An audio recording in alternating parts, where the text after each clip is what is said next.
Hello. Welcome to the Luke and Charles Show podcast. I hope you are ready for a wild adventure with these two nut jobs.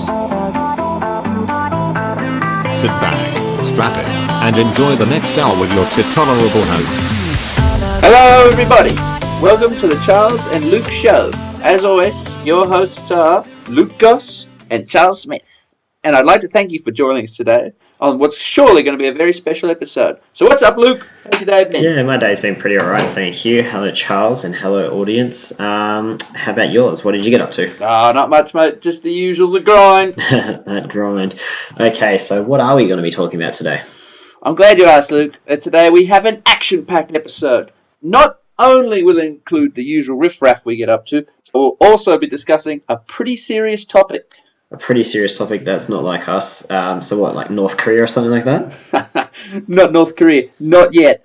First, we're going to be talking about an issue that's not only been all over the internet, but also found its way into the newspapers. Geez, this must be a pretty serious issue. Well, yes. We're going to be discussing the transgender community and the problems they face on a daily basis, along with the controversial topic of transgender children. Now, who would you say is the most famous transgender person of recent times? Oh, I'm going to have to say Caitlyn Jenner on that one. Yeah, I think everyone would agree with you. For her to come out in such a public way, not easy.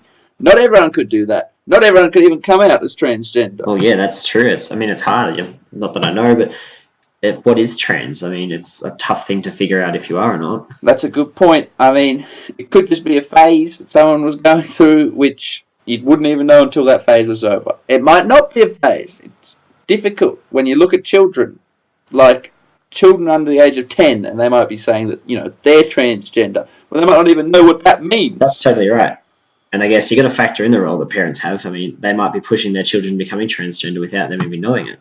Wait, who doesn't know? The children or the parents? Well, I guess both of them. I mean, the children will probably engage in behaviour that's associated with different genders, like girls playing with trucks, boys playing with dolls. And I mean, this behaviour doesn't not necessarily mean that your child is transgender, but then again, it could be. Yeah, I think in other words, if your 4-year-old son, say, wants to wear a dress once or twice or says he's a girl, he's probably not transgender. I mean, I think we all have photos of us when we were little and our parents taken of us, in a tutu or a dress or something like that. Yeah, no, I know you definitely do have some. I have seen them and I've got a hold of them. And if anyone else wants to see them, feel free to head to our Facebook page or our Twitter feed. I mean, you can just search the hashtag Luke and Charles Show to find that and you'll be in for a right laugh. I don't know how you've got a hold of them. I guess I have to thank Mum and Dad for that one. But back to what we were talking to. If your child has been assigned male at birth, and they repeatedly insist over the course of several months that he is a she, then she probably is transgender. Well, yeah, that's very true. I mean, but what do you do if you have a transgender child? I mean, that can be pretty scary, especially if you feel like they're going to get bullied at school for being different. Yeah, I mean, well, kids can be cruel, and I mean, that would definitely, play on the minds of parents, because I mean, the whole bullying ordeal, it's hard to be trans out there. They experience things that we, as white, straight, and dare I say, handsome guys would know nothing about. Well, thank you for that compliment. But I think we should start getting into some actual facts about the transgender community and, of course, the children who identify themselves as trans. You're right. And unfortunately, I've just seen some research out of Scotland that says 1 in 3 transgender people aged 18 and over have attempted suicide in their life. And in fact, transgender people are 6 times more likely to self-harm compared to those who aren't. 6 times more likely. Man, that's dark. Yeah, it's messed up. Some stats from closer to home, this comes from the Australian Human Rights Commission. They reported... Would you care to read that out for me, actually? Yeah, sure. Well, this first one here states that up to 11 in 100 Australians may have a diverse sexual orientation, sex or gender identity. That's 11% of the population. That's like 1 in 10 of us. Yeah, that's a lot.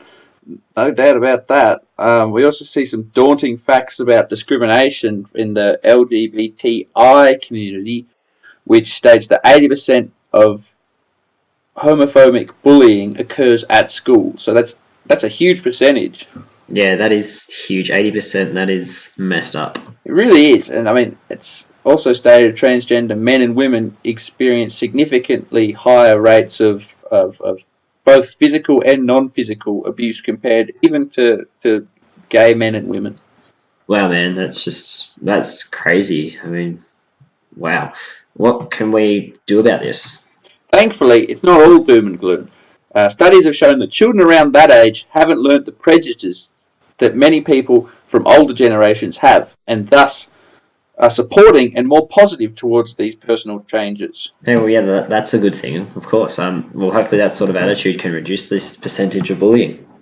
Yeah, that's true. I mean, growing up around something normalises it. Not saying that there isn't anything wrong about transgender people. I just mean if we all grew up with yellow corn, but when you learn that corn's naturally black, I mean that seems weird. Yeah, I get what you mean there. It's a good analogy, but I can totally see what you're saying. But yeah, back onto topic, I guess, away from the corn. Yes. So when researchers asked teachers how they felt about having transgender kids in the classroom, most of them felt, and I quote, fear and anxiety.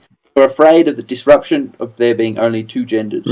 Yeah, that's not good for teachers to be saying that sort of thing.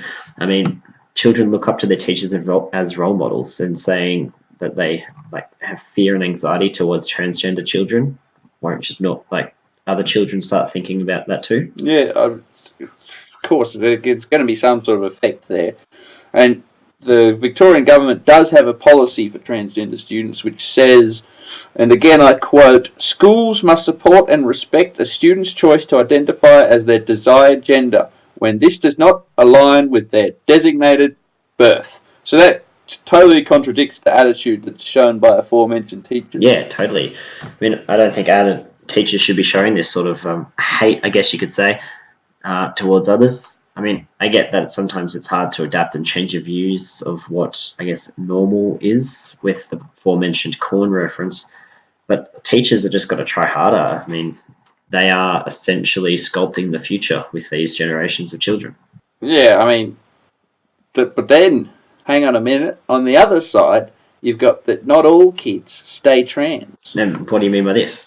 Well, basically, data would show that a child identifies as trans before the age of 10, 80% will no longer identify that way at 17. Well, that adds even more to the troubles that I guess many teenagers would face throughout their puberty years. I mean, it's a hard one. Those teenage years, man, I don't miss them. I felt like no one actually knew what was going on. Not even me. Yeah, no, I know for one that I was a little turd. I bet you were, you rat. But yeah, I guess it's just up to the people to do our best to be kind to one another and to do our best to treat everyone how you yourself would like to be treated. Yeah, that's what I've always been told since a very early age. If you want to be treated nicely, then you treat others nicely. Exactly. And I think that sometimes, as the busy humans that we are, we forget that everyone is going through their own ups and downs, and that we just need to have compassion for others, even if you had a terrible day. I think this is a tough conversation, but a necessary one, which is why we decided to talk about it today. But, of course, the talking can't stop because we have finished a segment. The discussion needs to continue off-air with people around you. I mean, it's an interesting topic to discuss. Oh, yeah, for sure. I mean, today's been a great discussion, and I'm glad we did it. I mean, it's been good. And, of course, we'll be leaving links to all these sort of resources and whatnot we've used today, so feel free to check them out. They're very informative and thought-provoking. Yeah, so, I mean, if you need to contact anyone such as Beyond Blue, their number is 1300 22 4636. Well, yeah, Beyond Blue, that's a great source. And so we'll take our short break here and an ad from our sponsor with plenty more content to come around. So stick around. It's going to be getting a bit more lighter.